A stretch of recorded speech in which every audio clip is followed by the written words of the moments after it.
بفرمایید. وصل کنین به آقای مدیر عامل. وصل کنم به آقای مدیر عامل؟ نه جونم نمیشه، ایشون کمیسیون دارن. برای خنداندن مردم باید بریم بالای درخت چنار یا درخت‌های بلندتر و خودتون رو پرت کنین پایین که سر، دست یا پاتون بشکنین که مردم بخندن. تلفن چی گفتم وصل کن به آقای مدیر عامل، فهمیدی؟ گوشی حضورتون باشه پونه رو دیگه در آوردن تنبان خنده ایجاد ببخشید فکر میکنم یه تماس تلفنی هست. تلفن چی؟ مگه نگفتم من توی جلسه هستم تلفن به من وصل نکن؟ چرا قربان فرمودید؟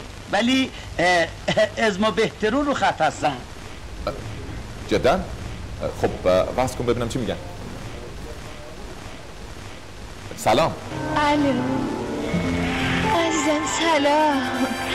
شما از بیننده های برنامه هستین؟ حال قربان شما محبت دارین. دلم واسط یه ذره شده. بله منم البته دلم تنگ شده برای همه بیننده ها. فصل دوم بله به زودی شروع میشه. بله تا چند وقت دیگه فصل دوم رو شروع میکنیم. حرف از دل من میزنید جونی. حرف از دل من میزنید جونی. ببخشید شما هم یه صدا فکر میکنم خط رو خط شده. شما هم یه صدایی رو شنیدین؟ یه لحظه اجازه بدین من یه چیزی رو چک بکنم. چی؟ چند شنبه با سینا، فصل دوم این جمعه ساعت 10 شب در فارسیوان.